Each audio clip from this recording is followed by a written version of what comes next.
Semester 5, Pak. Semester 5.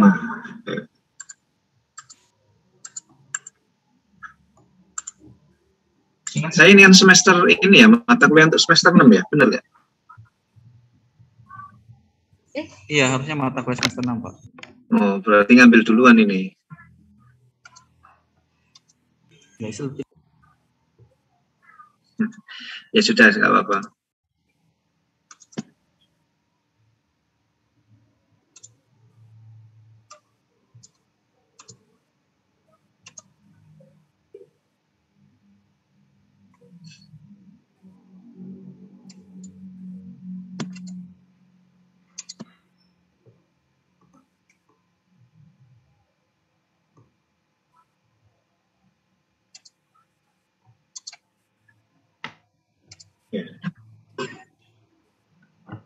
Ya ini nanti ada pembagian kelompok nanti itu ya di dalam kelas ini.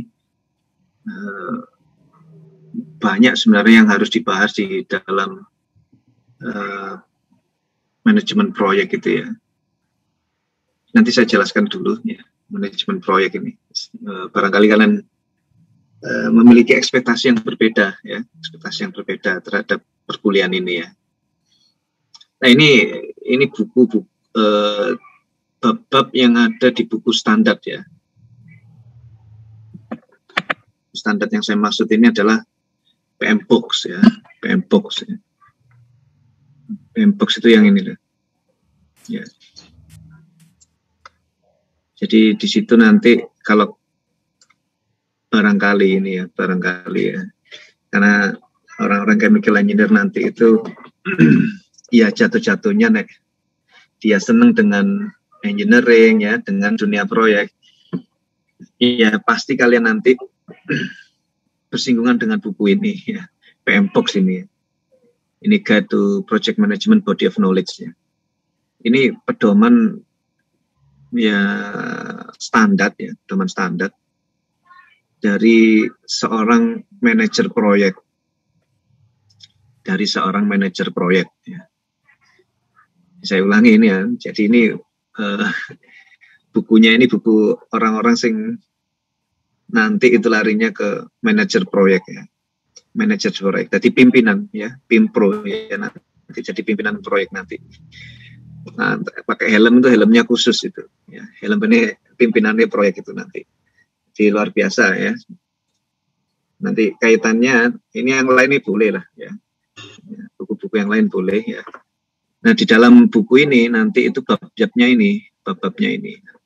Hanya saja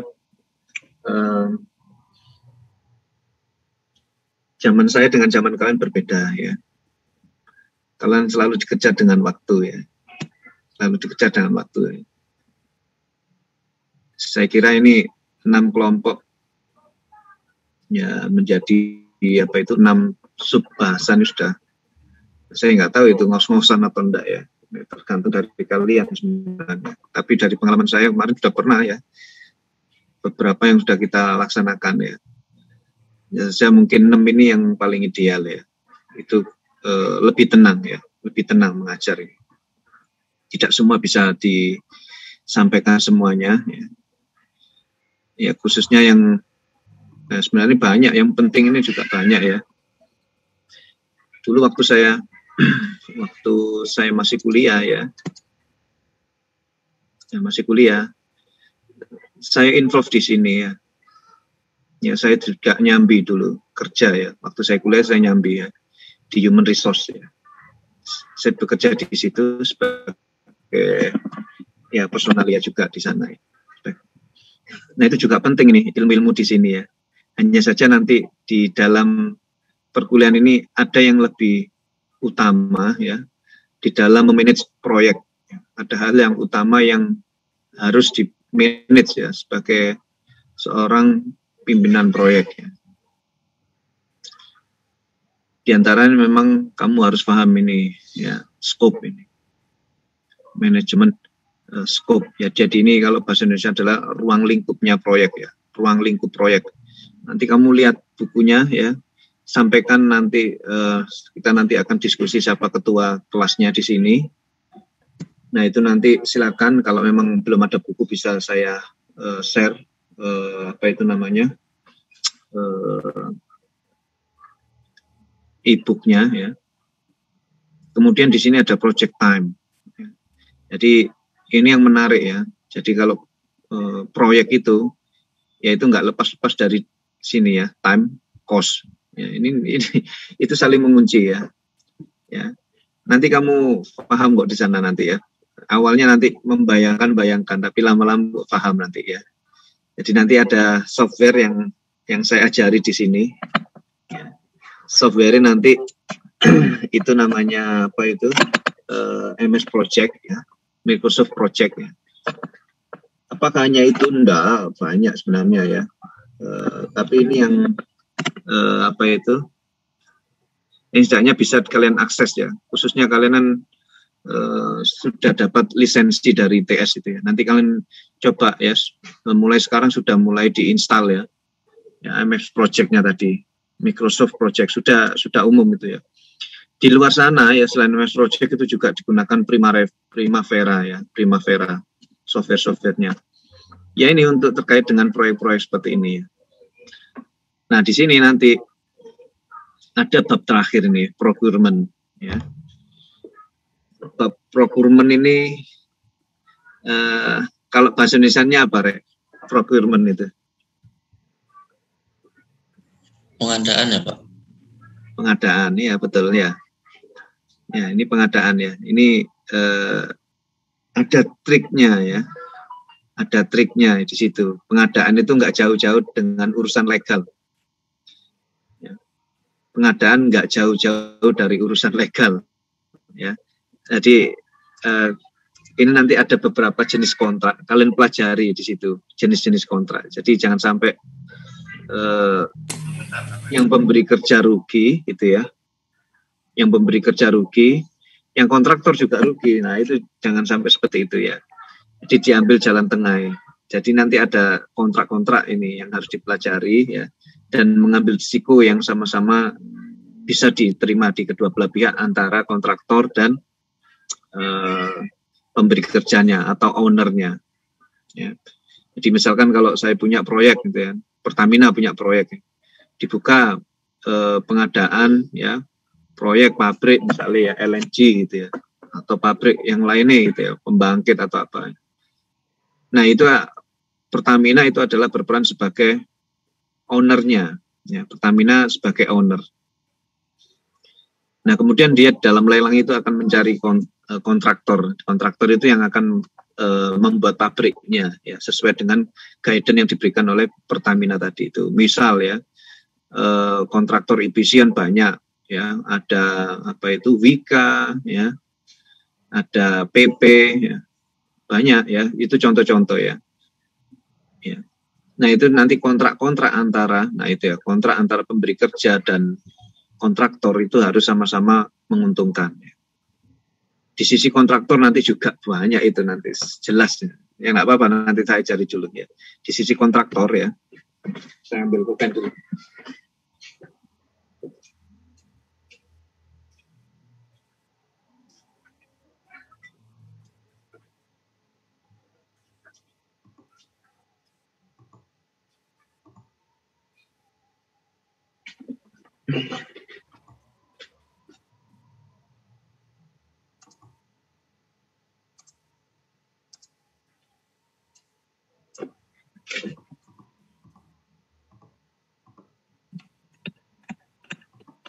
Owner ya, kemudian di sini ada kontraktor.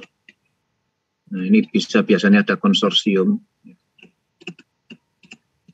Nah ini ada sub ya, kontraktor. Nah gitu ya. Ini juga ada kontrak. Ini juga ada kontrak. Ini ada kontrak. Ini ada kontrak. Ini juga ada kontrak di antara ini. Ya. Posisi kalian itu ya. Posisi kalian itu ada belajar di sini ya.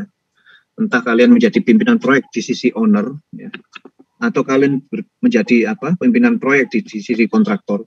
Ini nanti nggak tahu nasibmu nanti itu ya. Nasibmu di mana ya.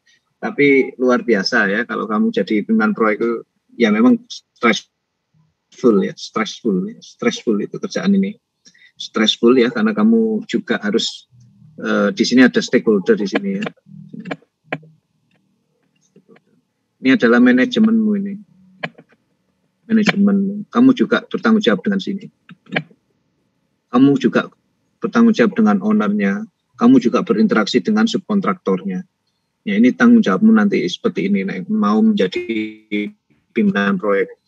Kalau bicara nominal finansial nggak usah diomong ya, nggak usah diomong. Besar sekali. Besar sekali. Kalau kamu hitung aja sendiri ya.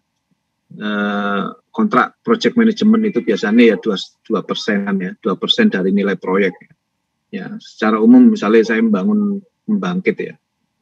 Ya, pembangkit katakanlah 100 mega itu, 100 megawatt. Itu nilainya sudah 4 triliun itu ya, pembangkit itu. Nilai ya dibuka lelang gitu ya, pengerjaan pembangunan pembangkit gas ya, PLTGU 100 mega ya. Itu sudah 4 triliun. Kamu sekarang hitungan 2% dari 4 triliun itu adalah nilai kontrak. Kira-kira berapa? Terus kamu hitung dulu.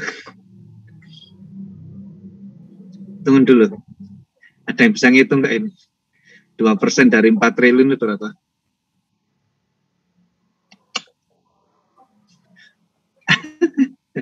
Loh, kok gak bisa ngitung? 40 miliaran, Pak. 80 miliar, Pak. Itu ya. 80 ya benar. Delvin ini minta di sekolah SMA lagi ini ya, atau masuk ke SD lagi. 2% tadi saya dengar.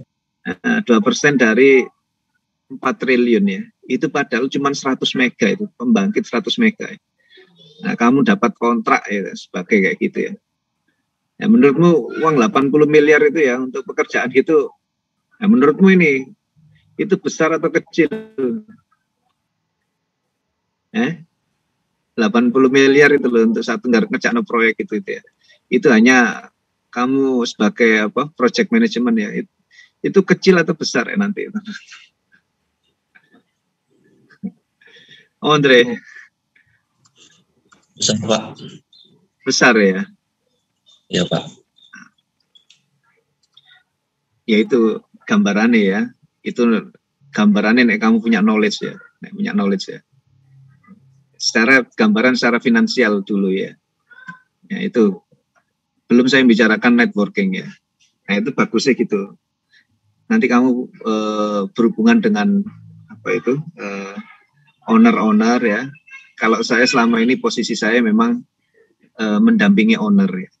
Mendampingi owner. Posisi saya sebagai konsultan ini mendampingi owner.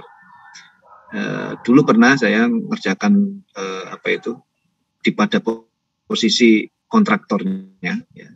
Hanya saja nanti itu ternyata menyita waktu saya sehingga mengganggu kuliah saya. Jadi ya saya tidak jadi ya. Sudah pernah melaksanakan kontraktor itu ya. Memang menyita waktu ya. Jadi konsultan saja sudah banyak waktu tersita dulu ya. Ya, kalau kalian ini enak-enakan ini, saya pulang kerja Jumat sore biasanya udah naik pesawat itu ya, balik-balik sudah Minggu malam balik ke Surabaya lagi. Ya. Itu terus itu ya, berapa tahun seperti itu dulu. Nah, apalagi posisi sebagai kontraktor ya, ya akhirnya harus meninggalkan perkuliahan lama. Nah ini saya ambil keputusan menjadi konsultan saja ya, di sisi owner. Jadi misalkan kalau Pertamina, kemudian PLN. Nah, PGN seperti itu. Mereka punya proyek, saya dampingi mereka. Nah, untuk menghadapi kontraktor-kontraktor tadi, menghadapi subkontraktor-kontraktor tadi itu. Nah, kalau masalah finansial nggak usah diomong gitu ya. Posisi kalian nanti itu dengan knowledge kalian itu. Ya, jadi kalau desainnya kuliah ini benar, kamu ngerti ya mestinya lulus itu ya. At least di manajemen training itu kan kamu dididik itu mestinya sudah bagus posisi kalian sudah di middle management harusnya ya. Bisa.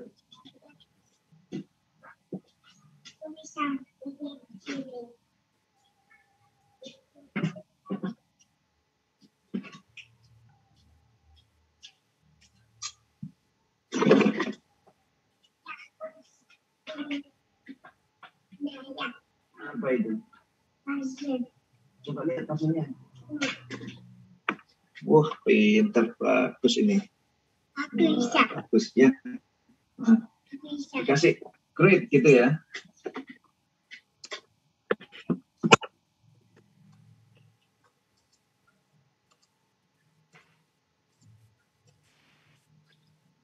Ya nanti saya ajari ya contoh-contoh itu musik proyek itu ya. Gitu. Nanti saya ajari dulu.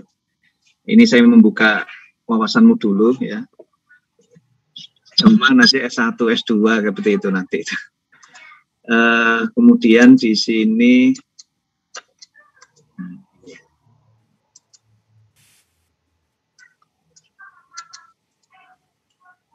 ini nanti kita bahas ya, nanti kita bahas. Saya kira ada 4 item penilaian ya. Ya nanti silakan saja dibahas nanti ya. Ini saja nanti ini saya membicarakan ini dulu.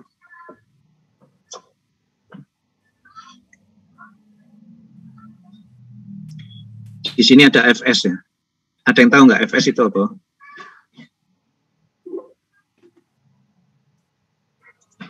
Apa? Ada yang tahu nggak FS ini? Visibility study, Pak. Bukan.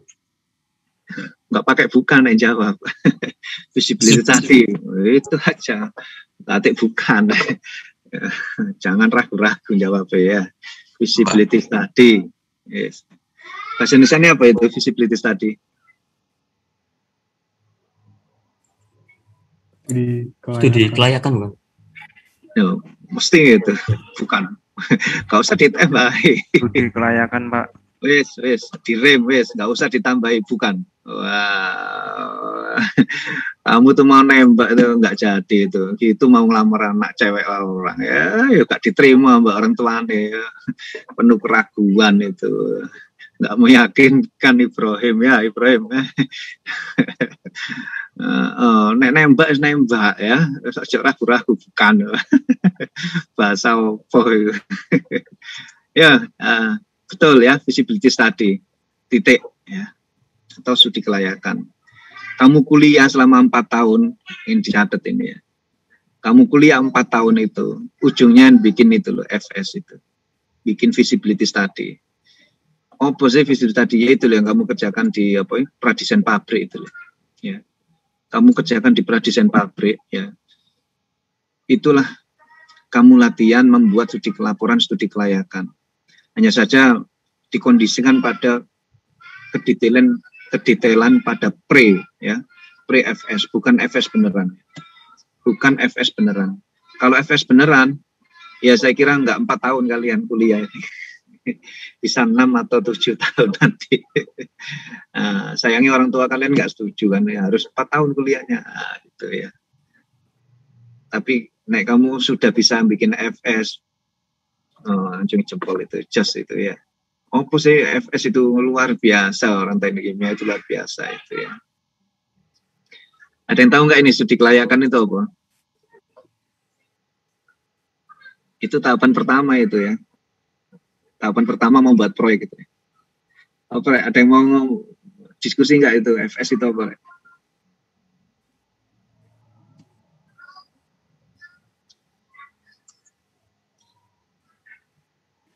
Mungkin halo Pak. Iya ini siapa ini? Mungkin untuk ini Pak, untuk ngelihat apakah proyek tersebut itu bisa dikerjakan saat itu atau lebih baik ditunda dulu dengan beberapa aspek yang dinilai mungkin. Belum tutup poinnya, nggak apa-apa ya, lebih baik daripada yang teman-temanmu yang pendiam ini ya.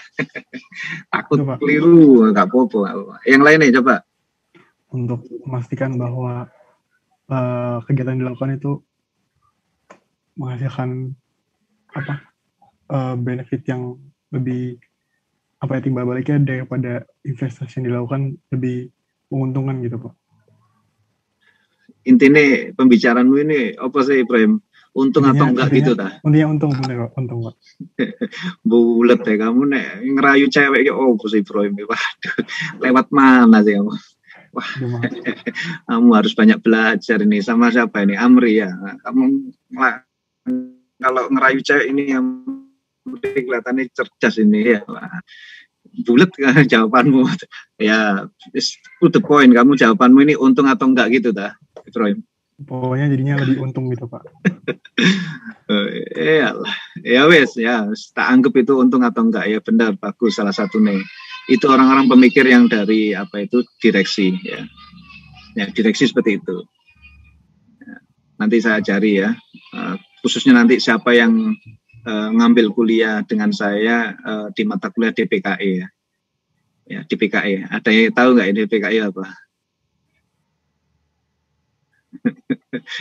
Apa Amri? DPKE itu Amri? Oh Pak, saya nggak tahu Pak. Oh, ngono dari chemical engineer ini. DPKE karo apa wes? Yang lain wes? Apa ini Mbak? Desain pabrik Pak dan ekonomi. Desain pabrik kimia dan ekonomi, Pak. Wah, mantap ini Andre ya, betul sama apa? RRI Roro ya. Benar lah? Iya, Pak, benar, Pak. Wah, luar biasa ini ada darah biru ini di sini. Ya, itu benar ya. Kita bicarakan ini konteksnya desain pabrik ya, desain pabrik itu. Desain pabrik itu tak ajari di sini ya. Makanya ini kuliahmu S1 itu di sini loh ya, berhenti di sini ya. Ya di sini tok ya. Ini pra desain pabrik. Ya di sini ya. Kalau kamu saya ini aja ya, apa ini pakai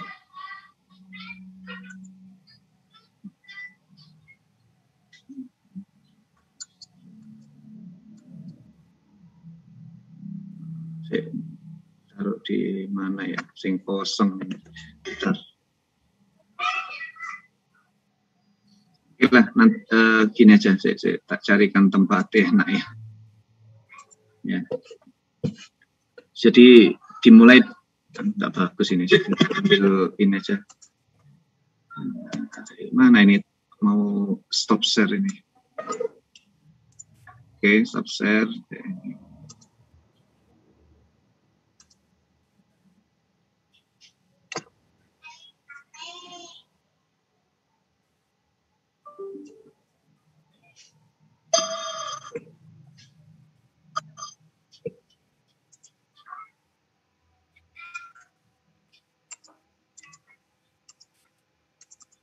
Udah kelihatan Pak? Ya ini. Udah Pak. Oke ya. Kuliah terakhir itu kamu ya ini loh. Ya. Nanti ada apa itu tugas pradesain pabrik. Gitu. Ada yang di sini sudah melihat laporan pradesain pabrik? Ada yang sudah melihat? Sudah pernah Pak. Gimana Pram?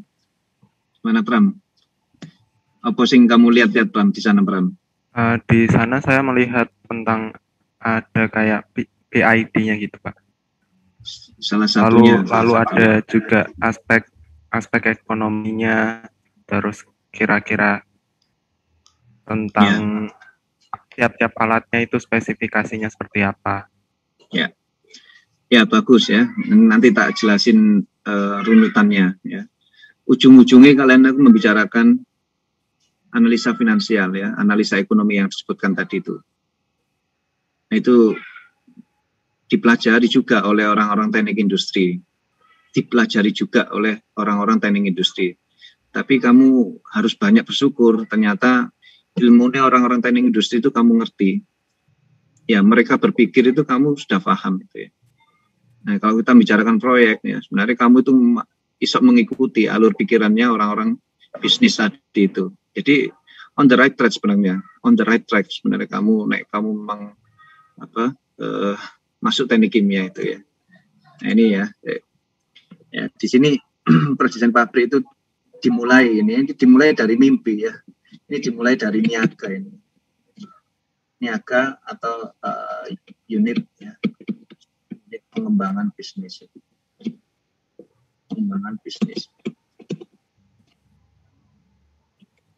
Ini dia membuat ini suatu kajian ini. Kajian penentuan kapasitas produksi.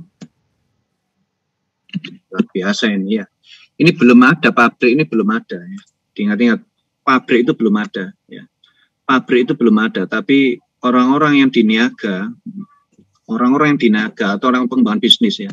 Selama ini yang saya tahu ya, saya ini cukup terpukul ya, karena yang saya selama ini berinteraksi ya, ternyata orang-orang pengembangan bisnis itu nyata dari kampus-kampus swasta itu. Luar biasanya itu cewek-cewek juga itu yang saya hadapi itu. Nyata dia sing punya ini ya, pemikiran kayak pabrik itu kok cewek-cewek. Kok ternyata dari kampus swasta lagi ya, kayak Trisakti itu ya. Oh, itu tamparan itu ya. Tamparan menarik buat PTN ini.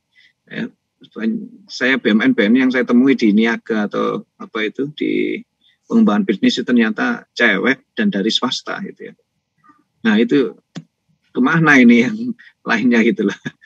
Selama ini ya, selama saya berinteraksi dengan Pertamina, ya, PLN ya, kok di situ ya gitu. Nah dari kapasitas produksi itu nanti di sini tahu dia itu ada spek ya, spek bahan baku. Ya, di sini juga ada spek produk. Ya, di sini ya. Dan di sini dia sudah tahu ini berapa ini duitnya ini. Ini juga tahu ini duitnya ini. Ya. Ini pun juga tahu ini lokasinya di mana itu. Lokasi. Udah 10 menit ini.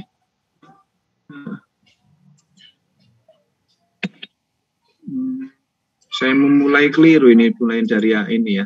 Ya enggak apa-apa, mungkin nanti masuk di apa itu tempat yang link yang sama ya. Mestinya ini apa itu? Oke, sik. Ya nanti misalkan kalau apa itu habis ya, semestinya enggak habis ya. Kan biasanya lanjut itu ya. Nanti kita masuk di link yang sama aja ya. Jadi ini yang saya maksud ini ya. Ini harga ya, ini di sini ya. Ya. Harga itu mengikuti lokasi. Lokasi ya. Nah, ini ada FOB atau CIF ya. Ini juga demikian ya. FOB atau CIF. FOB itu di dermaga ya. Dermaga penjual ya. Ini dermaga pembeli.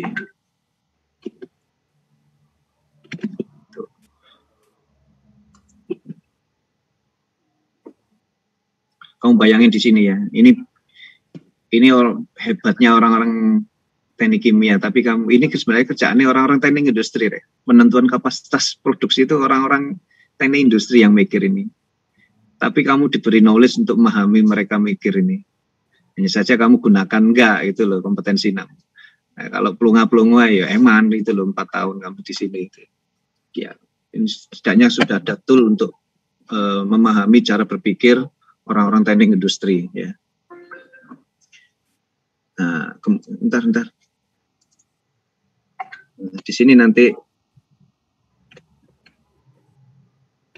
misalkan kita bicarakan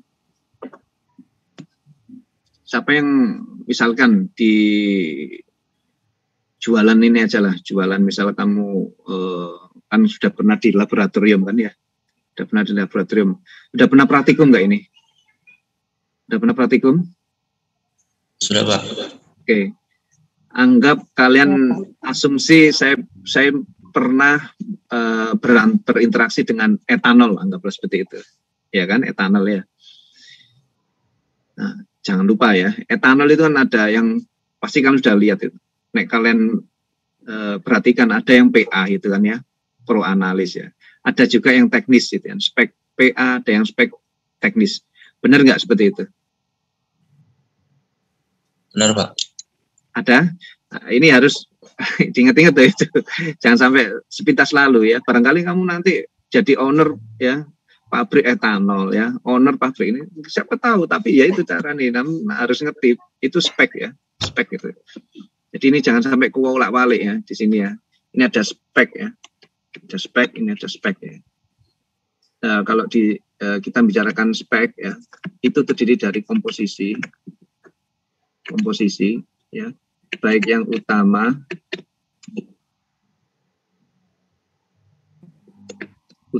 ya, maupun impuritiesnya. Nah, gitu ya. Nah, misalkan ini contoh ya, etanol ya, etanol PA. Ya, berarti dia itu 99,5 ya, persen. Nah, ini ada 0,05% misalkan itu adalah H2O. Ini adalah kalau kita bicarakan itu 0,05 itu impurities ya. Dan kemurnian ya, kemurnian tadi itu menentukan harganya juga itu. Kemurnian menentukan harganya. Kemurnian menentukan harganya. Ayo masih ngajar nih.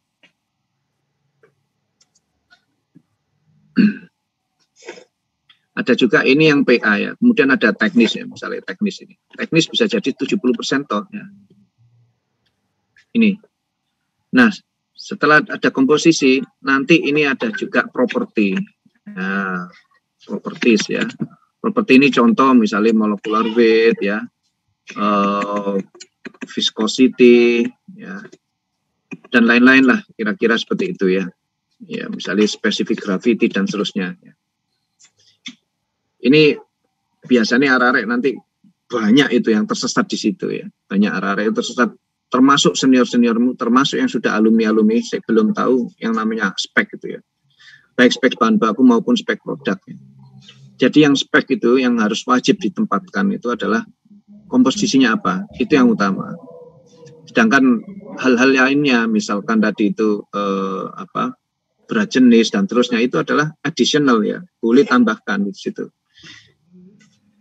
Jadi kalau kita bicarakan misalnya Y sebagai fungsi X itu ya, Y-nya ini adalah ya komposisi properti ya. X-nya ini adalah komposisi. Nah,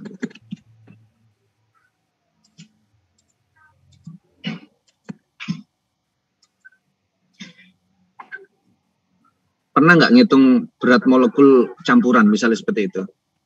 Ada yang pernah? ATK mesti ini ya. Ya, itu kamu memperhatikan komposisinya nggak? Fokus ya, fokus. Meskipun ini kelasnya malam, kelasnya malam.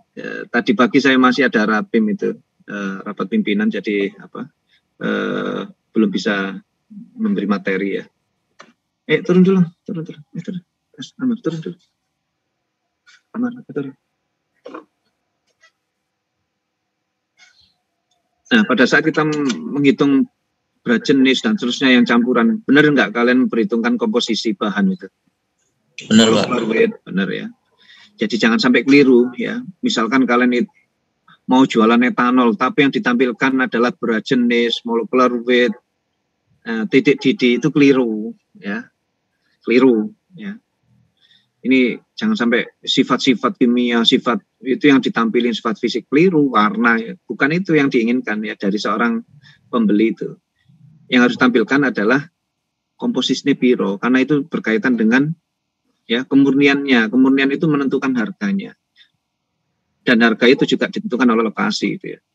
Ditentukan oleh lokasi. Nah, misalkan ada FOB ya. FOB itu misalnya di penjual, posisi di penjual ya. Misal kamu mau beli kulaan itu ya, beli etanol itu ya, etanol. Ya, beli etanol. Itu pasti kamu akan kontrak di sana. Harganya itu di mana gitu ya. Misalnya kalau itu harganya ada di berdasarkan FOB di penjual ya. Kira-kira kalau sampai ke pabrikmu itu butuh kos atau enggak? Betul, Pak. Betul. Atau barang itu nyampe dengan telepati atau pakai goib gitu, menurutmu ya apa? Betul, Pak. Nah, betul. Gitu ya. Iya. Nah, di situ kalau sampai ke pembeli itu CIF. sehingga harga CIF itu selalu lebih tinggi daripada FOB. Kamu cek nanti FOB. Sekarang dicek FOB singkatannya apa di situ. Free on board, Pak. Nah, gitu Amri, sip, mantap. Kemudian kalau CF, Cost, insurance, and freight. Ya gitu, udah sigap, sip. Nah, itu ya ini wes tak promosikan ini sebagai high quality jomblo ya.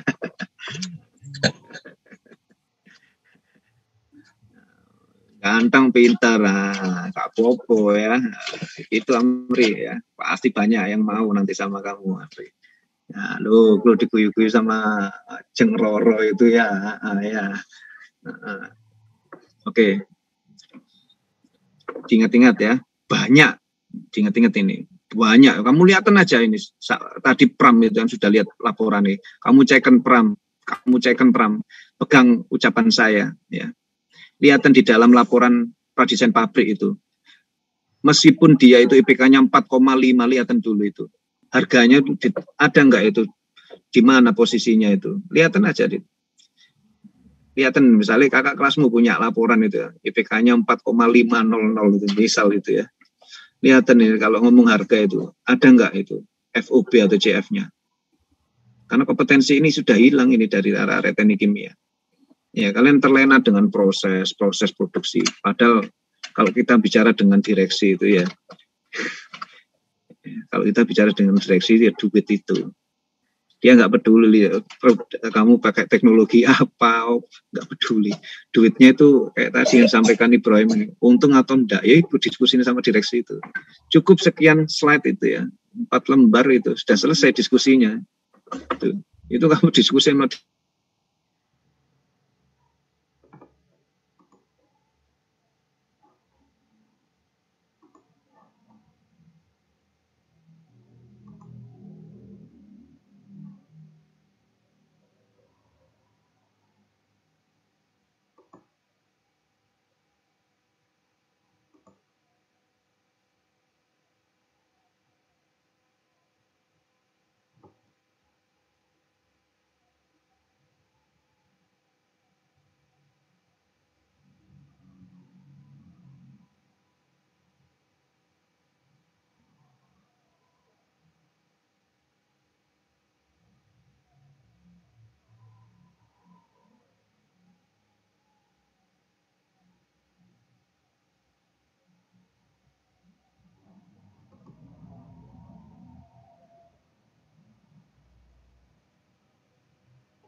ya masih stop.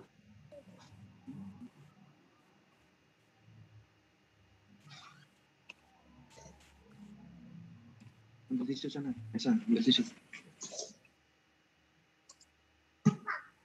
Satu aja.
Saya lanjutkan ya. Ya, setelah ini kita membicarakan tadi spek bahan baku, spek produk, ya kemudian harganya. Ini kamu lihat ini ya, luar biasa memang ya. Nah, ini nanti berikutnya kamu bayangkan dulu lah ini, diresapi dulu ya, coba diresapi ya. Coba diresapi ya. Saya mau bikin pabrik. Anggaplah kamu mau bikin inilah pabrik roti atau toko roti aja. Atau misalnya kamu bikin ya wes lah jualan nasi goreng gitu ya. Misalnya kamu bikin seperti itu nasi goreng gitu. Ya. Dia udah mikir ini nasi goreng ini ya. Saya itu berapa sih yang saya pikirkan sehari itu saya harus buat berapa porsi. Ini bayangin loh ini, bayangin ya. Ini coba diresapi dulu ya. Mau bikin misalnya gerobak nasi goreng gitu. Ya, dia sudah tahu saya harus ngambil bahan baku di mana. Saya harus tahu ya jualannya di mana. Harganya berapa. Ini belum bikin loh ini. Ini belum membuat pabrik. Ini belum membuat nasi goreng tadi belum ini. Posisinya belum ini. Ini masih di angan-angan ini ya. Karena berikutnya yaitu kamu kerjakan di FS itu. Ya. Ini yang luar biasa nih orang-orang di sini ini ya. Dia melakukan deal-deal tertentu ini. Dia melakukan deal-deal tertentu ini. Untuk mengunci apa? Tadi itu loh. Mengunci harga tadi itu loh. Kamu bayangin ini belum ada pabrik loh. Pabrik itu kan banyak bahan bakunya. Dia mikir bahan bakunya ambil di sana. Oh kalau saya jual pasti yang membeli itu ini. Dengan harga sekian-sekian. Kamu pikirin seperti itu ya. Ini luar biasa orang-orang pengembangan bisnis. Makanya saya agak kaget itu ya. Selama ini yang saya temui kok dari kampus swasta itu ya. Luar biasa itu ya. Nah di dalam penentuan ini nanti ya. Ini nanti kamu juga ada data ini. Wah ini yang luar biasa juga ya. Ini ada data supply demand. Nah,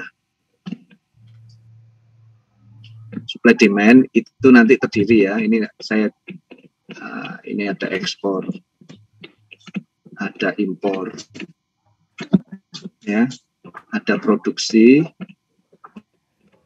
dan ada konsumsi. Oh luar biasa. Ini nanti tergantung market di mana. Market nasional atau internasional. Ini luar biasa ya. Ini kamu pikirin dulu ini.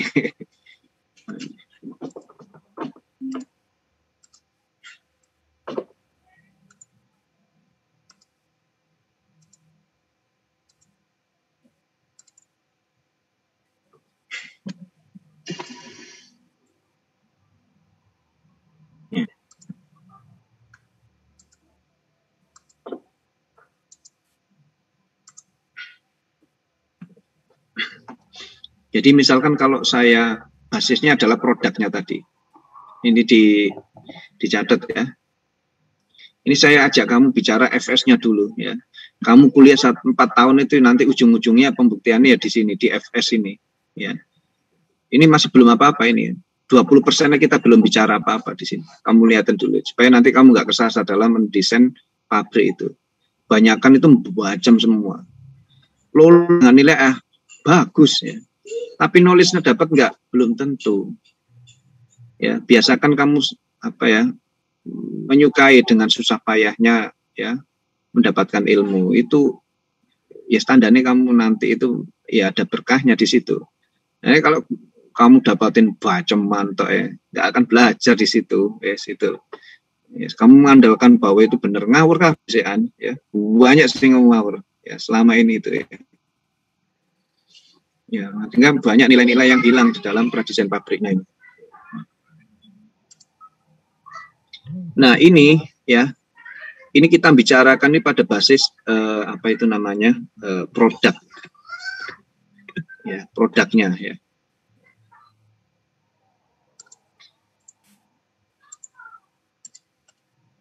Misal kalau saya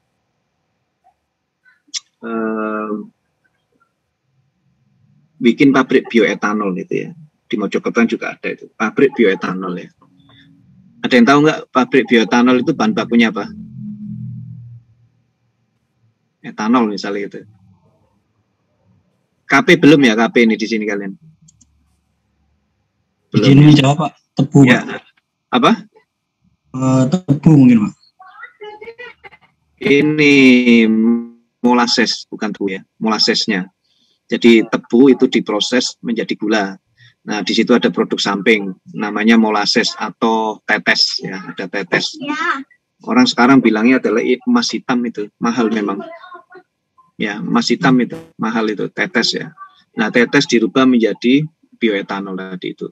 Nah, kalau saya bicarakan, saya mau membuat pabrik bioetanol, ya misalnya gitu ya, di Indonesia, maka saya harus mendapatkan data, ya produksi ini pasti data-data kompetitor saya di Indonesia itu siapa saja. Itu luar biasa ini. Orang-orang di sini itu luar biasa. Ya, endurance tinggi. Kamu bayangin itu. Nggak gampang dapat data-data seperti itu. Makanya nanti pada saat kamu mengerjakan persen pabrik, jangan malu untuk tanya pada seniormu. Jangan malu tanya kepada alumnimu. Ya, paling banter ya dimarahi kamu nanti. Nggak punya malu, nggak ngurus itu ya. Yang penting saya dapat datanya gitu. Ya, karena itu kalau data ini nggak valid, ya pabrikmu nggak valid. Ya. Orang nggak mau menginvestasikan ke uangmu, nanti kayak gitu nanti ya. Kalau benar-benar di FS, jadi FS itu bagus nggak itu bankable. Ada investor yang mau membiayai kamu, ya. Itu. Nah ini kalau datanya nggak valid, ya nggak ada yang mau. Gitu. Nah ini, tapi nggak apa-apa, ini kan kamu masih pre-FS ya, pre-FS. Jadi di situ ada data ekspor, impor ya, konsumsi, produksi. Produksi itu berkaitan dengan pabrik-pabrik bioetanol yang semacam ini itu di Indonesia mana saja ya. Impor juga demikian. Pokoknya yang ada di Indonesia. Kalau kamu mau ekspansi ke luar negeri gitu ya, ekspansi ke luar negeri, berarti nanti adalah data produksi, konsumsi yang ada tersebut. Sampai di sini gitu ya.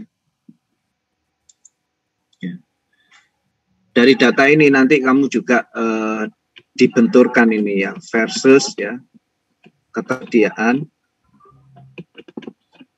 bahan baku. Bahan baku.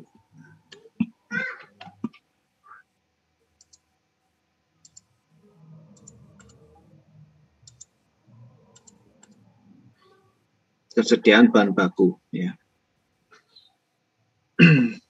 Kalau kita sudah ini terkunci ya dari sini ya, ya ini gampangannya itu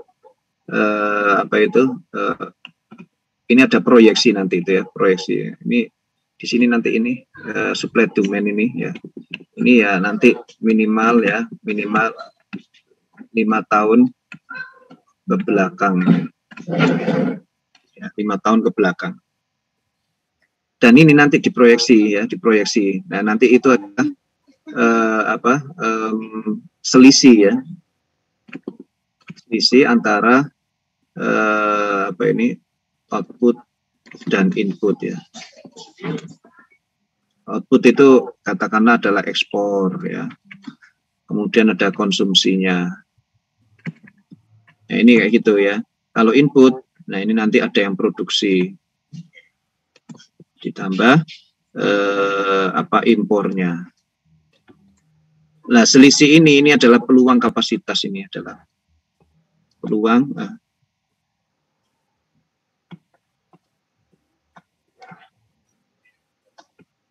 peluang kapasitas produksi. Oke. Baru sampai di sini ini diskusi kita ini. Baru sampai di kapasitas peluang produksi juga. Nah, ini orang-orang teknik industri. Orang-orang teknik industri gitu mikirnya ya. Luar biasa loh itu. Nggak gampang loh dapetin data-data ini nasional. Kamu bikin pabrik, ya bukan tanya ke dukun berapa kapasitasnya, enggak itu ya. Bukan tanya ke orang pinter katanya ya. Pakai sorban, pakai opo kalung, tahu apa itu. Ya, orang bodoh ya. Ya, katanya ke sana ya. Ilmiah sekali itu ya. Ilmiah sekali ini ya. Kamu harus punya datanya ini ya. Data, harus punya data di situ. Nah, itu baru ketemu kapasitas produksi nih ya. Kapasitas produksi ya. Dari kapasitas produksi nanti lanjut ini ya. Lanjut di sini nanti. Nah, ini penentuan lokasi. Lokasi pabrik. Nah, ini lokasi pabrik. Nah, ini nanti kamu ada toolnya ya. Toolnya ini adalah salah satu itu AHP ya, metode AHP. Ya, softwarenya. Nek kamu ikut kelas saya, ini kamu belajar expert choice ini.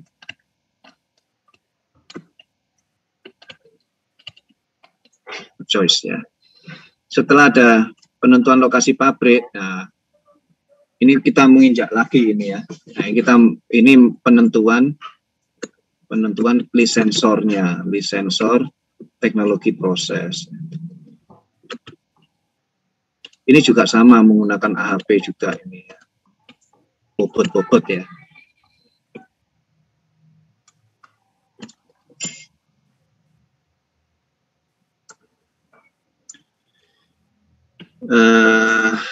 Supaya dari satu lembar aja ya, dari lisensor ya, dari lisensor nanti kita bergerak ini ke desainnya ini. Nah, desain alat ya, desain alat nanti outputnya ya di sini, outputnya ini yang dibicarakan tadi itu adalah spek alat ya, yang bicarakan Pram tadi itu spek alat. Nah, dari spek alat ini baru keluar ini ya, spek alat ini nanti. Nah, OPEX CAPEX ya, CAPEX dan OPEX. Nah. Oke, sampai di sini ya, sampai ini dulu ya. Coba di searching CAPEX itu apa? CAPEX itu apa ya? Capital. Iya Pak, capital. Itu artinya apa menurutmu? Investasi itu ya, investasi. Investasinya berapa? Harganya berapa? Alat tadi itu. Dengan spek yang kamu buat tadi itu harganya berapa? Itu luar biasa. Ya. Kamu sudah tahu, oh ini kapasitasnya sekian. Oke, sekarang dengan spek bahan baku ini, spek produk ini, saya akan membuat pabrik dengan teknologi ini. Gitu. Misalnya kalau kamu di Pertamina, misalnya UP, banyak lisensor-lisensor itu. Bahkan pengeluaran Pertamina untuk membayar lisensor itu bisa sampai 6% itu dari total production cost-nya itu. Setiap saya memproduksi sekian kilo, saya harus membayar 6% dari harga tadi itu. Luar biasa nih kamu bisa bikin lisensor sendiri itu. Orang-orang Tekim juga yang bikin teknologi proses itu. Nah, sekarang lagi hot itu misalnya blue hydrogen. Nah, siapa sing punya mainan orang tuanya blue hydrogen ya insya Allah bisa kaya di situ saat ini ya. Di blue hydrogen ini menarik sekarang itu. Nah, CAPEX OPEX ini di kamu nanti juga ada apa ini neraca massa gitu ya. Juga ada neraca energi. Nah, kalau CAPEX OPEX ini berkaitan dengan finansial nanti. Finansial analisis ya. Nah, ini nanti IRR-nya berapa gitu ya. BEP-nya berapa, POT-nya berapa. Nah, ini masih banyak sebenarnya ya dan lain-lainnya ini. Ini parameter-parameternya ini. Ini kelayakannya ini. Kelayakan bisnisnya ini.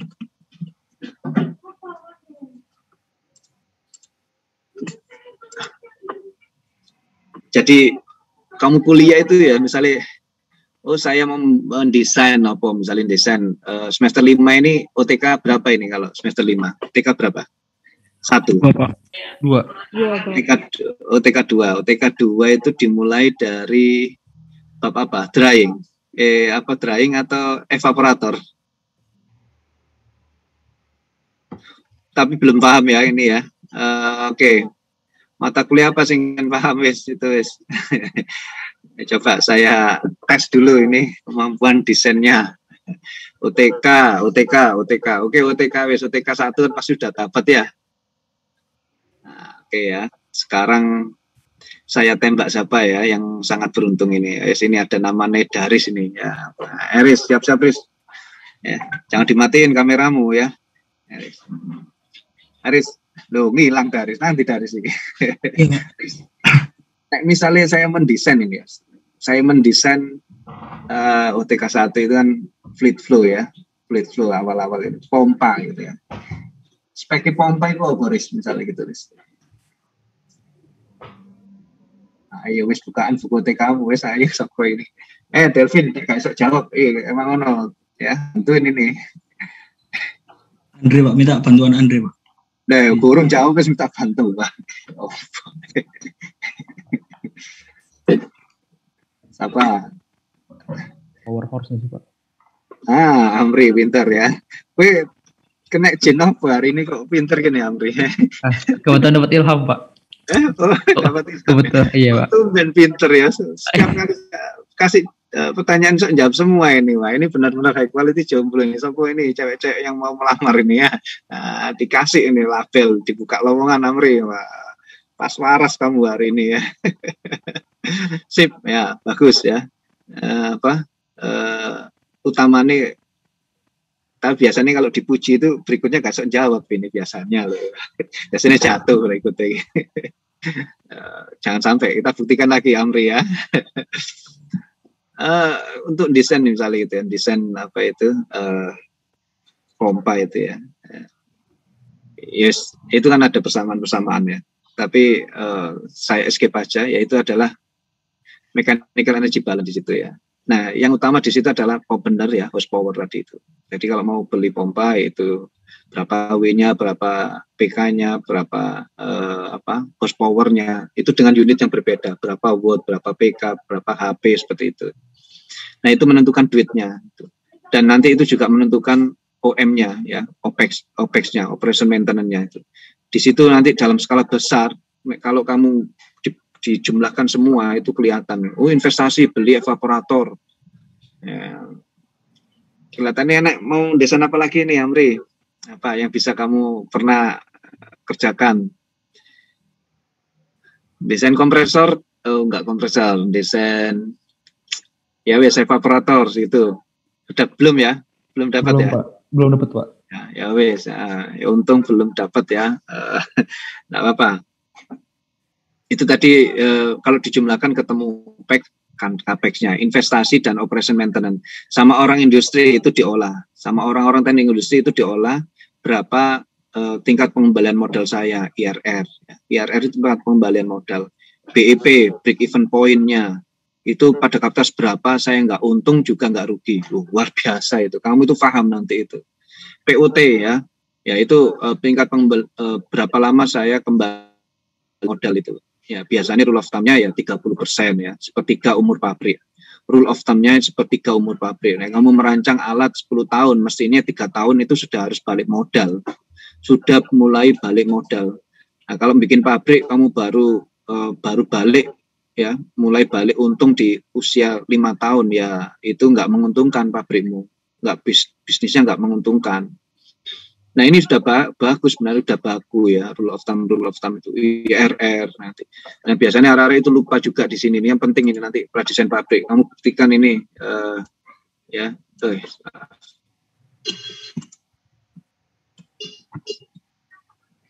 Ya. IRR itu biasanya lebih besar ini ya dengan WACC. Itu pengembalian modal. Ini adalah suatu nilai yang sudah hilang di perkuliahan teknik kimia ini ya. Kita jarang sekali membicarakan WACC. Kita jarang sekali membicarakan WACC itu. Nah, kalian nanti memang niat ya memahami teknik kimia, belajar WACC itu. Di kelas saya ajari WACC. Itu WACC itu parameter yang diterima juga dengan diskusi saat kamu dengan BUMN itu. Kamu bicarakan dengan bos-bos di BUMN, direksi-direksi, mereka paham WACC. Selama ini yang dibicarakan itu IRR bagus kalau lebih tinggi dari tingkat suku bunga. Padahal enggak gitu. Tidak harus lebih tinggi dari tingkat suku bunga. Itu daripada saya duitnya nganggur ya, taruh di bank itu enggak ngono bisnis itu. Kan gitu ya. Ya itu dibandingkannya IRR itu dengan WACC.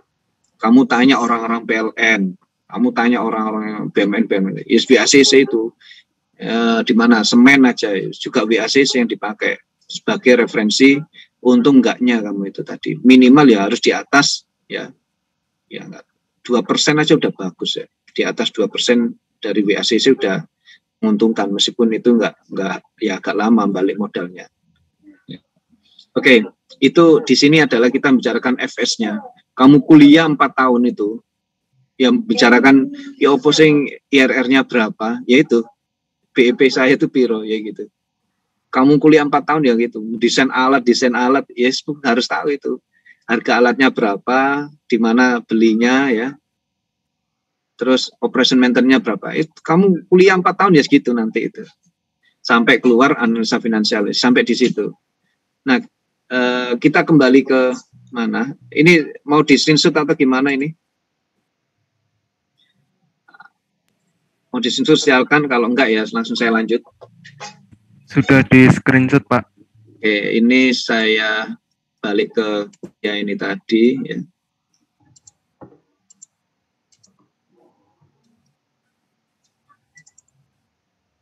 Kelihatan sudah? Sudah, Pak. Kelihatan. Nah, kita membicarakan FS tadi itu ya, kelayakan tadi itu. Nah, kalau sudah layak ya, ternyata ada lender, ada investor. Lender itu kan bisa konsorsium bank luar negeri, bisa konsorsium bank dalam negeri, yang memang konsorsium ya, mau membiayai pabrikmu. Kan membiayai pabrik itu triliunan. Ya, triliunan ya. Jadi wajar kalau BUMN itu tidak mendapatkan pembiayaan dalam negeri, akhirnya keluar negeri ya. Dalam dolar akhirnya pinjamannya itu. Ya, yang repotnya gitu ya. Kasihan sebenarnya. Ya. Nah, kalau efeknya nggak bagus, ya lendernya, investornya itu nggak mau membiayai itu. Ya pembiayaan itu biasanya 70-30% itu sudah bagus. 70-30, 70 pinjaman, 30 modal sendiri itu sudah bagus. Kamu catat itu ya, 70-30 itu proporsional sudah cantik gitu ya.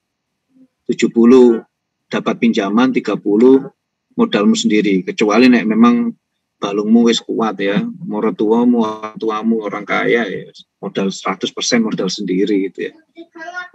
Nah, misalnya kamu punya keinginan ya jadi ini ya barangkali memang harus dapat investornya, dapat pinjaman seperti itu. Jadi proporsional 70-30 itu sudah bagus ya. Nanti bisa saya tunjukkan dokumen-dokumen saya melakukan FS itu juga bisa di lain kesempatan aja. Oke, di sini nanti berikutnya kalau FS bagus, maka ketahapan kontraktor ini tadi ya. Bid ya. Bid itu apa, Rek?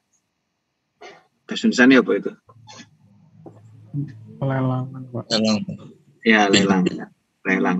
Tugas lelang itu kamu mencari kontraktor kayak gitu tuh. Mencari kontraktor yang kompeten mengerjakan mendirikan pabrikmu itu. Nah, itu.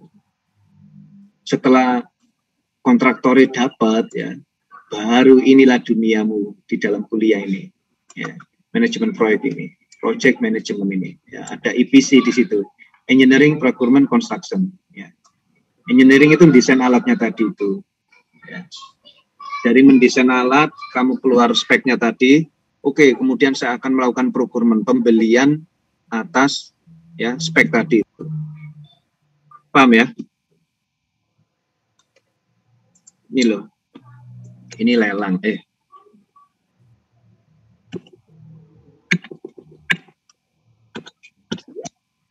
Ya, ini adalah studi kelayakan ya. Ini lelang. Ya, kali ini desain ini. Desain ya, sehingga detail desain ya, detail desain. Ini ada spek alat ini, spek alat. Nah, spek alat ini pembelian. Nah, install ini. Install ya. Oke. Diinstal ya. Kalau apa itu di istilah-istilah ya bukan bukan install ini sebenarnya. Tapi nanti biar kamu mengetahui istilah dari orang lain saja. Nggak teko saya ngomong istilah ini ya. Oke. Setelah kita membicarakan itu tadi sisi COD ya. Ada yang tahu nggak ini COD apa? Saya kasih kata kunci komersial wes itu. Berikutnya apa di situ?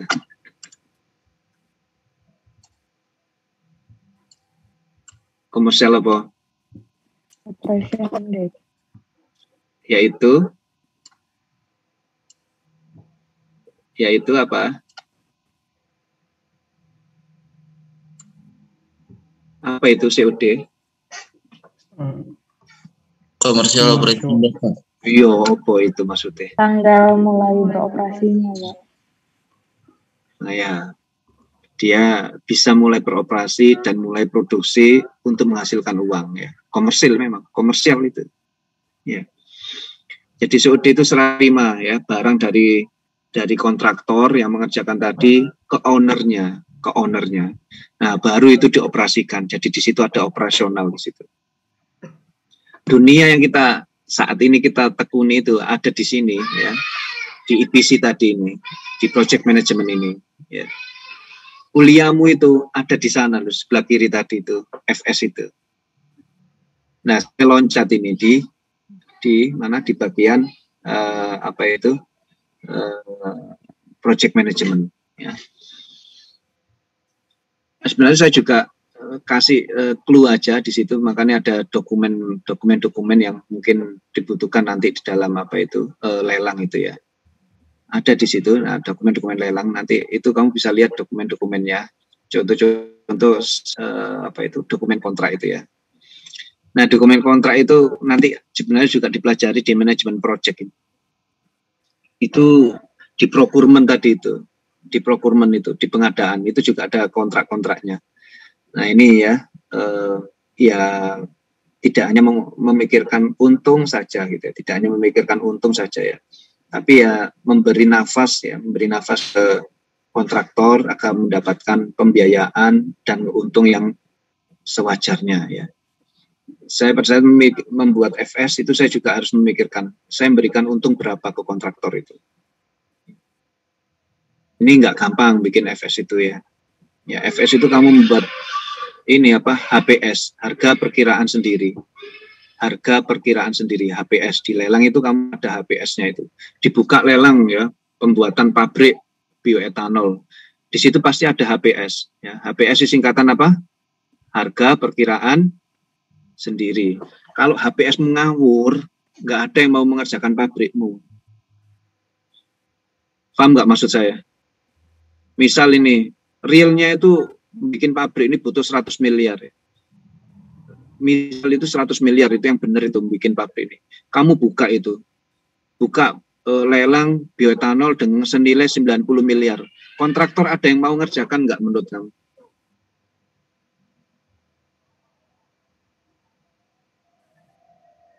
Nggak ada, Pak. Kenapa nggak ada, Stanley? Karena harganya nanti dia dapatnya lebih sedikit, Pak. Kan biasanya dapat 2% itu, dia dapat lebih sedikit. Berarti tetap untung, tapi untungnya kecil gitu, tak Stanley? Ya, kalau kayak saya gitu, Pak. Apa rugi? Ya, kalau saya pasti rugi ya. Nggak mau saya ngerjakan sesuatu yang kelihatan rugi ya, ambil risiko. Kecuali saya memang perusahaan ya enggak gitulah. Memang di dunia ini project management itu banyak abu-abunya, nanti kamu nanti di project management belajar itu ya. Tapi pesan saya, idealmu harus dijaga. Ya. Nanti di dunia proyek itu banyak godaan, hati-hati. Cowok-cowok, cewek-cewek ya, banyak godaan nanti di project management. Karena duitnya besar di sana, duitnya besar ya. Duitnya besar di sana ya. Di dunia proyek itu. Banyak istilah yang saya nggak mau ungkap di sini, biar kamu ketemunya sendiri langsung aja. Seperti Stanley tadi itu ya, kayak gitu ya. Ada ya nanti itu. Tapi intinya nggak ada yang mau sehingga disebut gagal lelang itu. Gagal lelang kenapa? HPS-nya kekecilan, ya. Yang buat FS itu ngawur gitu loh. Yang membuat FS ngawur sehingga nggak ada kontraktor yang mau ikut lelang. Paham ya, Stanley ya? Paham, Pak. Misalkan tadi yang 100 itu. Sekarang tak rubah ini. HPS-nya 110. Kira-kira ada yang mau maju nggak di situ, kontraktor? Banyak, Pak. Banyak, gitu. Tapi ya jangan ya bermurah hati gitu loh. Nah, proporsional seperti itu ada di decision kamu. Ya, posisi saya sebagai konsultan juga demikian ya.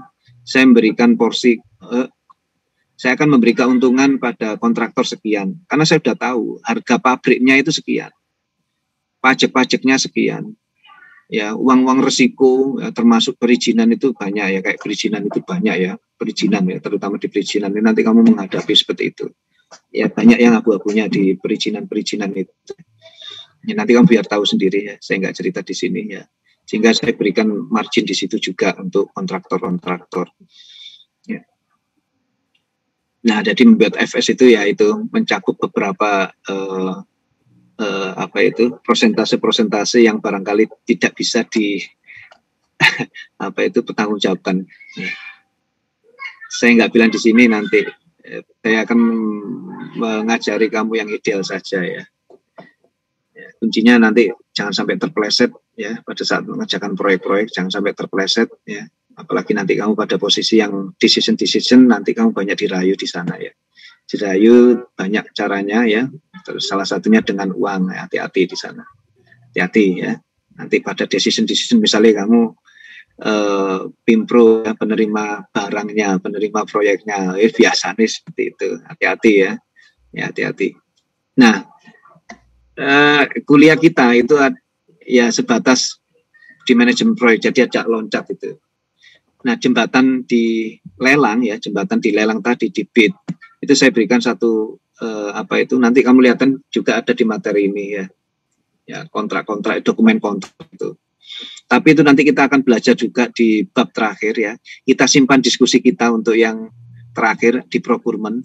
Kita lihat siapa nanti kelompok yang dapat tugas presentasi procurement ya. Kita nanti lihat keseruan di sana, apakah dia cukup cerdas atau cukup nangisan, cukup cengeng gitu ya. Atau nggak tahu, nanti kita lihat responnya. Kita simpan yang terbaik untuk di belakangnya ya. Yang tahan mental ya taruh belakang aja gitu. Kalau gampang nangis jangan ditaruh di procurement gitu. Ya, jangan ditaruh di procurement ya. Amri ini kasih aja di procurement ya. Udah biasa merayu perempuan, kelihatan udah tahan banting dia ini ya. Kasih di belakang aja ya. Kita siap-siap di situ. Nah, ini nanti saat membicarakan di sini ada operasional ya, ini ada. Nah, ini nanti tak jelasin juga nanti ya. Pengoperasian itu bisa menyewa orang operator atau dioperasikan oleh ownernya sendiri gitu. Jadi setelah serah terima tadi, pabrik ini dioperasikan oleh mandiri, oleh ownernya sendiri tadi. Ada juga nanti dikontrakkan ke lain ya untuk mengoperasikan ini. Gitu. Ada seperti itu. Nah, kita balik ke sini ya. Nah, ini ya. Silakan kalian ini. Ayo, G1, G2 gitu ya. Ekstensi ya S ya. Atau ada yang lain penilaiannya silakan ya. Masih terbuka, kontrak masih terbuka. Kalau sudah ditutup tidak ada addendum kontrak. Nilai berapa persen silakan ya. Tugas asistensi ini presentasi kalian ya. Jangan khawatir ya. Nanti saya dengarkan ya, saya komentari nanti itu. Berapa persen? Saya catat di sini.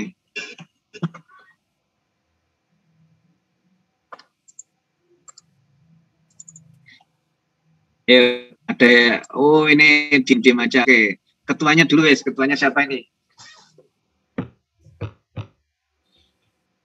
Ketua kelasnya siapa? Amri Pak, tadi Amri mau. Siapa? Amri Pak. Amri dulu. Amri tadi mau. Udah pernah ketua kelas saya Amri ya? Iya, udah Pak. Dulu Pak, waktu APD Pak. Oh, sudah. Berarti kamu udah tahu independent variabel dulu kan ya Amri ya? Iya, dulu. Agak sedikit kamu lupa. Tak anulir nilaimu. Amri saya simpen dulu ya. Mosok kaono yang lainnya itu kan ya. Silakan, mau yang ganteng ya silakan, mau yang cantik silakan. Siapa yang mau di nominasikan ya. Atau di sini ada yang Kaima enggak ini? Ada Kaima enggak di sini? Ada Kaima enggak ini? Nggak ada Kaima di sini. Bayu Pak. Mana Bayu? Aduh, Eh? Pram Pak, Pram. Pram jadi Kaima nih. Iya tak Pram? Belum Pak, belum Belum. ada.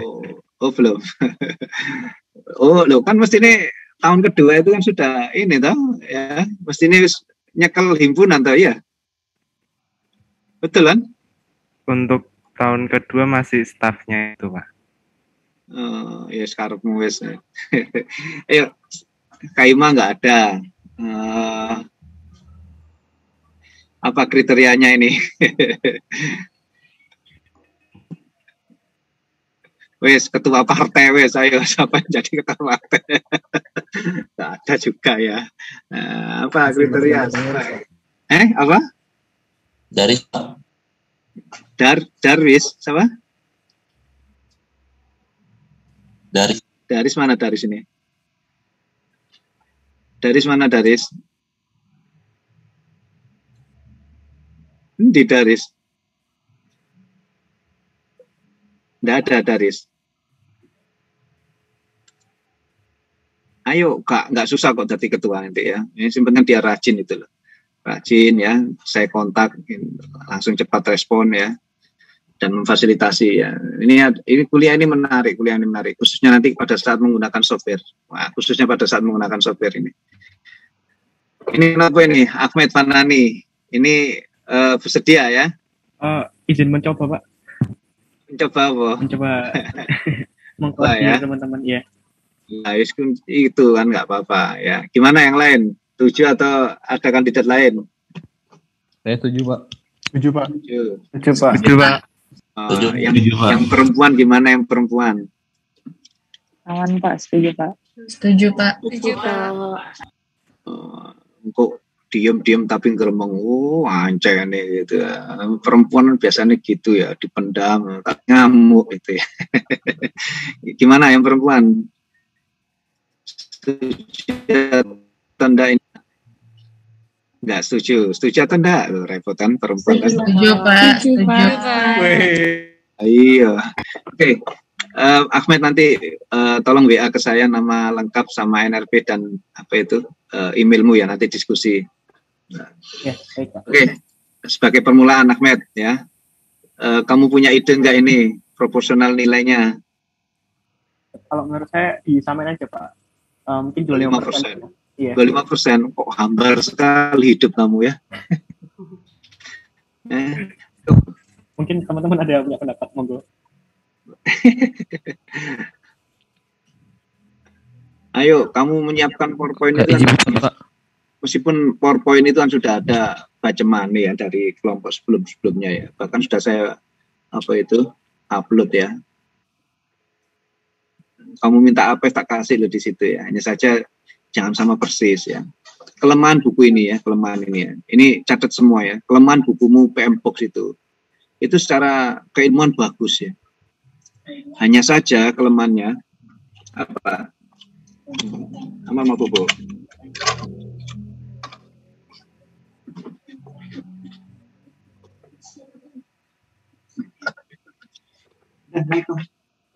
Naik aja di sana. Sama bobo dulu. Nggak apa-apa, nanti dimatiin sama.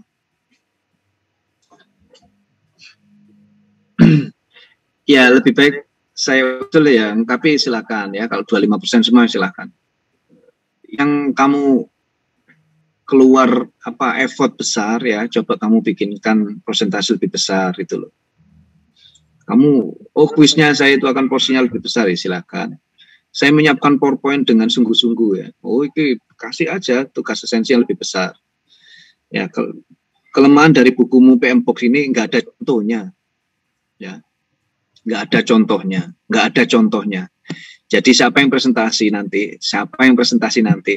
ya wajib hukumnya. Ya, ini tak ulangi, wajib hukumnya nek presentasi kasih contoh nih, contoh real ya, bukan proyek bangun sekolah enggak gitu ya, bangun pabrik EPC ya, kalau kamu kafe, aduh wes, bukan itu yang diinginkan ya, pabrik EPC misalkan. Pembangunan kilang ya, pembangunan pabrik migas, pembangunan kilang pembangkit, pembangunan kilang, kayak gitulah kira-kira gitu, pabrik kimia ya. Contohnya ya apa? Ya gitu. Misalnya dokumen kontrak, ya wis dokumennya ya apa sih? Nah, nanti kita diskusi di situ. Kelemahannya bumu itu nggak ada contohnya, ya sehingga barangkali kalau nggak dikasih contoh hambar diskusinya, itu ya.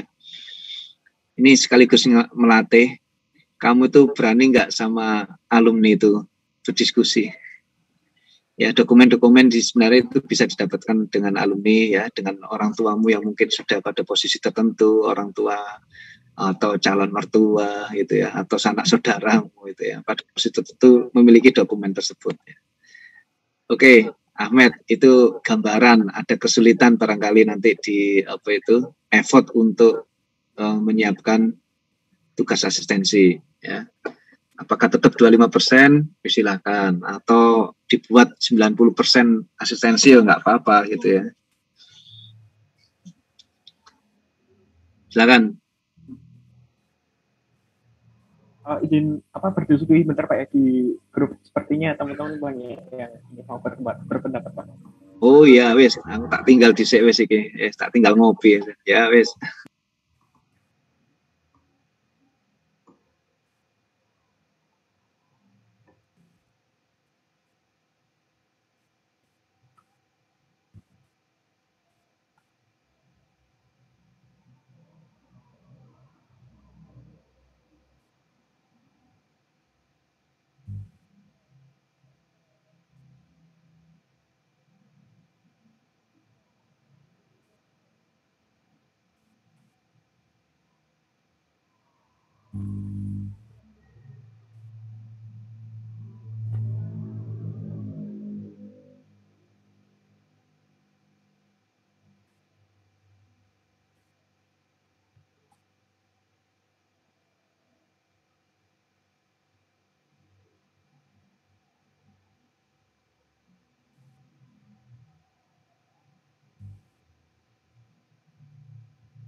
Tahu.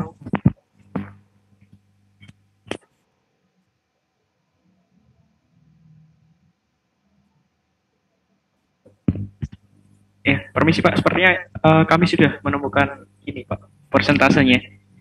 Dari kami setuju untuk yang persentase di kuis 1 ditukar di tugas dan asistensi. Jadi untuk yang pertama 25%, kuis 2 25%, dan yang ketiga 30%.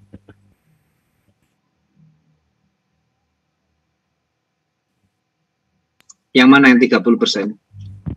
Tugas dan asistensi, Pak.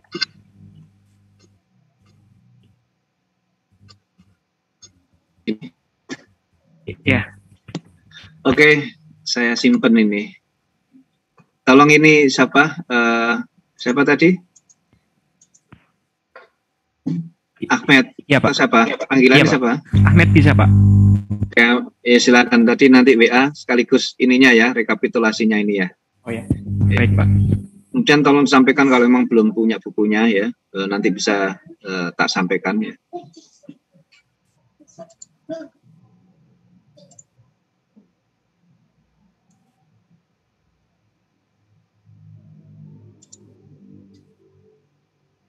Ini absenmu sebentar.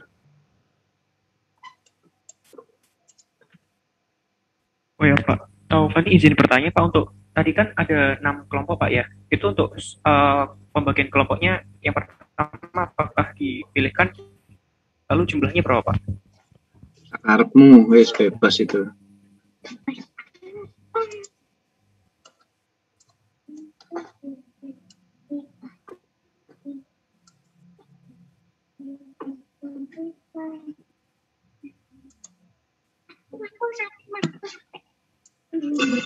Oke.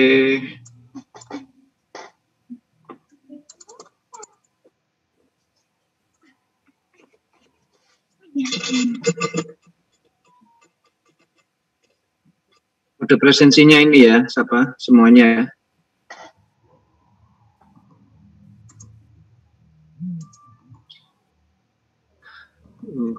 Oke, bentar ini share nanti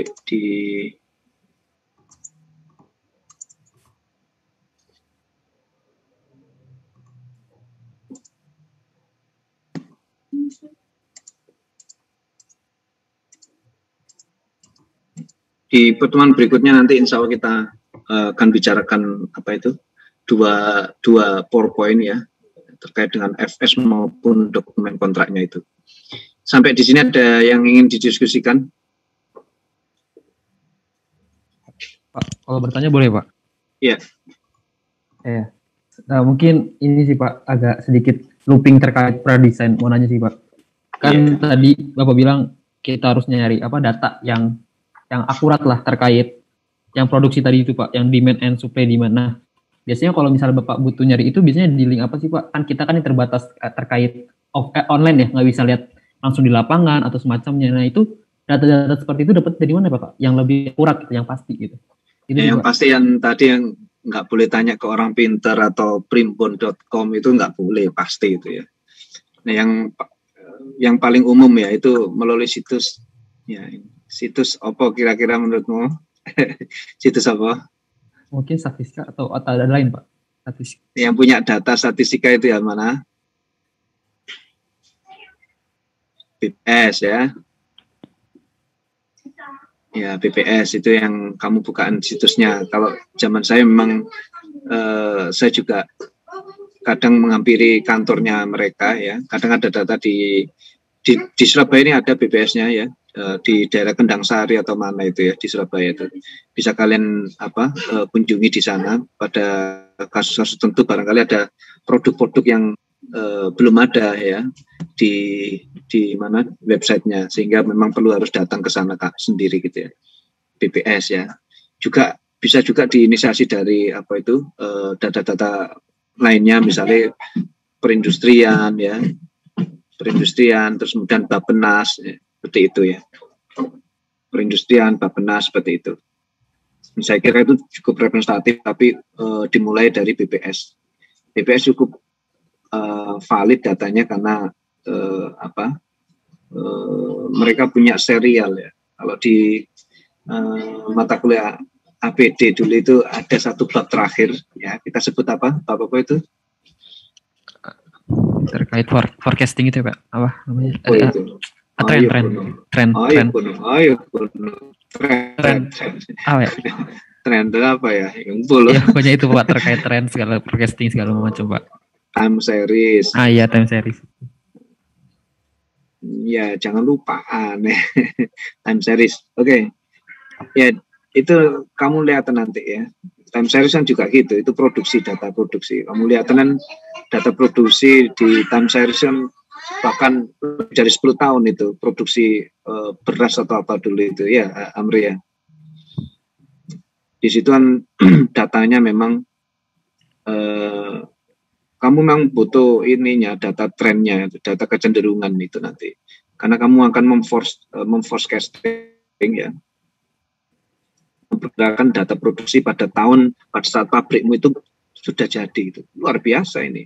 Ya dari data-data masa lalu kamu membuat kajian ilmiah supaya bisa menentukan berapa sih kapasitas produksi pada saat pabrik ini berdiri. Oh, gitu. Itu forecasting ya. Dan biasanya data itu memang dipengaruhi oleh banyak hal ya. Ada faktor season ya. Ada faktor season ya. Kemudian siklus ya. Kemudian ada faktor-faktor irregular ya. Dan yang kita inginkan itu hanya data yang dipengaruhi oleh tren itu tadi, sehingga ada beberapa metode untuk menghilangkan impurities data tadi itu, misalkan siklus, season, irregularnya itu, sehingga kita mendapatkan trennya saja. Ya kalau kuliah saya APD mestinya paham itu ya. Tapi itu bukan satu-satunya cara. Di DPKE itu ada metode juga ya untuk memprediksi ini. Di DPKE kalau kamu ikut kelas saya nanti juga ada metode ini. Ya. Oke, saya kira itu dari datanya BPS yang pertama. Kemudian ke perindustrian ataupun Bappenas itu. Itu untuk di dalam negeri ya. Intinya kalau di luar negeri akan berubah ya. Paling bagus ya kamu lihatan di kamar dagangnya. Ya. Kamar dagang representatif dari kedua negara. Itu mestinya itu. Ya. Dia mestinya sudah punya ya data-data seperti itu. Oke, ada yang tanya lagi?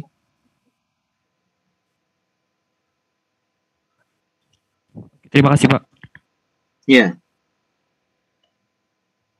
Emang ini kuliah menarik nanti ya.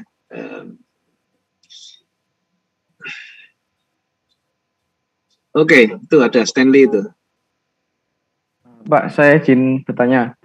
Untuk yang di awal tadi kan Bapak menyebutkan ada stakeholder. Nah itu orangnya dari eksternal atau gimana Pak? Dan fungsinya itu apa Pak?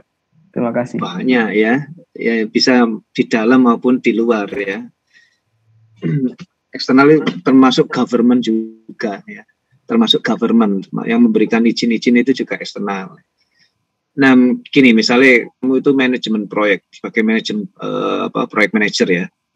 Di atas project manager ya, itu ada PMA, ada PMA. Ya. Kita dulu pernah mengundang salah satu PMA ya, itu untuk memberikan kuliah tamu lah di situ. Di atas PMA itu adalah manajemen ya. Kamu tuh sebenarnya udah bagus karirmu misalnya sebagai project manager itu, ya sebentar lagi akan menjadi PMA. Jadi PMA itu membawai beberapa project manager itu.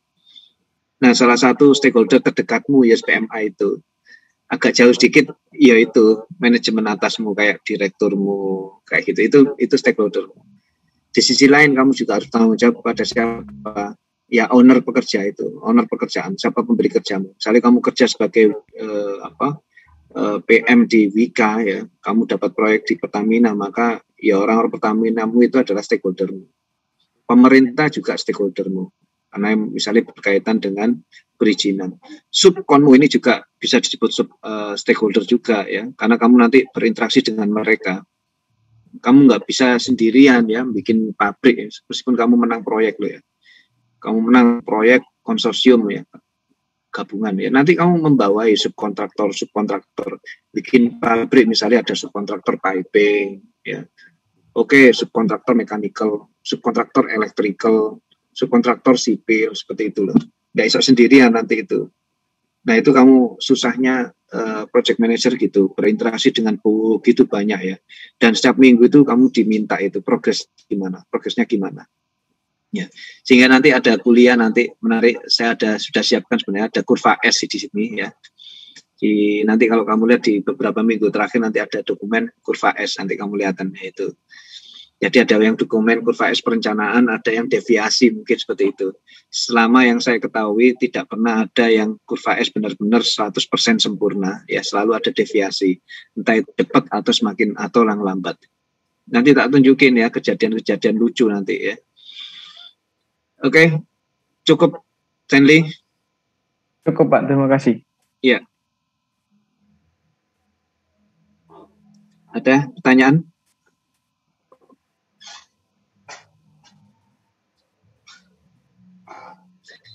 Kamu pelajari dulu ya materi yang sudah ada semua ya. Nanti barangkali materi-materi bisa disampaikan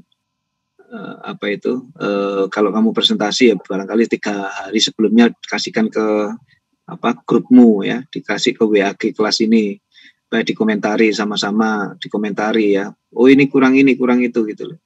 Kurang ini supaya nanti nggak jadi bahan bulian di kelas sama nanti gitu. Ya nggak masalah ya, dibully di positif di sini aja di kelas ya. Setelah itu ya nggak ada. Oke. Ada pertanyaan lain? Belajar dulu, intinya belajar dulu. Cukup? Minggu depan nanti akan ada 2 PowerPoint ya. FS, dan kemudian nanti berkaitan dengan ini dokumen-dokumen kontraknya itu.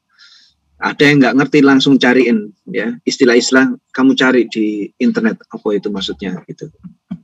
Saya kira demikian. Kalau tidak ada saya akhiri kuliahnya. Cukup? Dari saya cukup Pak. Oke, untuk kelas kamu prefer pagi atau malam? Pagi, Pak. Pagi atau malam? Pagi, Pak. Pagi, Pak. Oh, yuk. Sudah capek ya kalau malam ya. Loh, ini ada yang Amri malam Pak, loh kan. Ini sukanya ini dunia malam ini Amri ini. Iya nih sukanya ini ya. Pokoknya nggak suka sepupu malam ya Amri ya.